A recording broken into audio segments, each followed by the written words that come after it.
Senator Bernardi. Thank you, Mr Benwell. I'll ask you to be at your most charitable, given that you oppose this bill. What would be the purpose of having a plebiscite? I believe that the purpose of having a plebiscite is because it's an attempt to try to massage the Australian people into accepting a republic. It's an attempt to create a vote of no confidence against our current constitution. It's an attempt to, by a simple question, gain some sort of majority which could be used as a mandate. It's not the process to follow, Senator. The process to follow is to put before the people a referendum setting out how the Constitution is to be changed. It's too dangerous to use a plebiscite to determine a vote of confidence or no confidence in the Constitution. I put to a previous witness that a plebiscite is essentially just a nationwide opinion poll because it serves to gain the views of the Australian public on a particular issue. Well, how do you respond to that?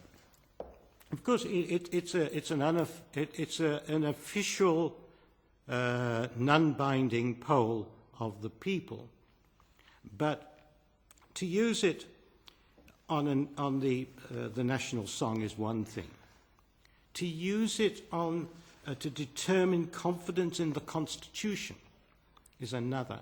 And what we say is that is too dangerous a step to take. The potential implications are extremely dangerous. And the majority of people don't know the difference between a referendum and a plebiscite. I get asked at our own meetings, what's the difference? Because plebiscites are alien to our system. They're not used. We've only had 2 plebiscites, not counting the song poll, which was not really a plebiscite. Only 2 plebiscites in the whole history of our federation. Do you believe then that the purpose of a plebiscite is simply, as I think you said, to massage the inevitability of a republic and sow the seeds of discontent within our current constitutional arrangements? Yes, Senator, I do. I think I don't believe a republic is inevitable, but I believe a plebiscite is to massage people into accepting the inevitability. And once that's done, then the next step, I would presume, is to present a model that goes to the Australian people in a referendum. If that model was rejected, they would keep coming back with different models. That would be the only logical conclusion, wouldn't it? That would be the logical conclusion, because if a simple question is asked, which and people say, oh, yeah, okay, we might as well do that, a throwaway decision to a throwaway question, the Republicans would then say that the majority of people want a republic, and that would be official because the plebiscite has said so, and they would keep on coming back with model after model after model, and we would undergo years of instability. It's my experience, and it's been suggested today as well, but it's my experience that there are a group of extreme Republicans that want a republic at any. They're not fussed about what sort of model it is. We need to have a republic. What are some of the potential problems with that approach, which is really indicated by having a plebiscite on it? Do you want a republic? Yes, but there's no detail in it. Well, Senator, now our Constitution was formed after years of debate, and I believe that the drafters of our Constitution were extremely wise, brilliant people, because they created a system which has worked for over 100 years. It's made Australia one of the youngest nations into the world, and one of the oldest democracies in the world, and I think that counts for something. To tamper with that Constitution, the essence of that Constitution, which is the Crown, it's playing with fire. To destabilise our Constitution by putting forward issues that, or putting forward proposals that are not proven to work is dangerous. because you're tampering with the stability of governance itself. But there's no suggestion in a referendum, I'll be devil's advocate here for a second, there's no suggestion in having this plebiscite that you're putting forward a model that's proven not to work. There's no suggestion that whatever's going to be put forward, we don't know what is going to be put forward. We don't know what sort of Republican model might be put forward. The Australian Republican movement are not advocating any particular model.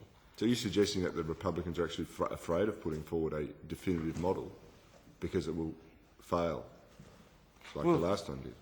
Republicans, we know, are divided between the president appointed by the Parliament and the president elected by the people. The opinion polls show that people, if there is to be a republic, would prefer a president elected by the people, not by the Parliament.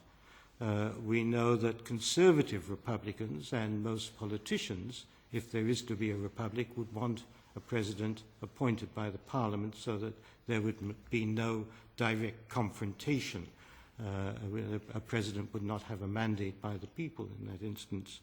But this is something for Republicans to sort out and to come to the people with the model that they propose. It's not a matter of putting questions to the general public which don't have any detail. So I've heard before that there was from the Republican Party, they had a model, and I won't verbal the last witness, but he suggested that there were 5 different models within the Australian Republican movement in their documentation. So if that's right, and there's 6 different models, which one are we asking in a plebiscite the people of Australia to endorse?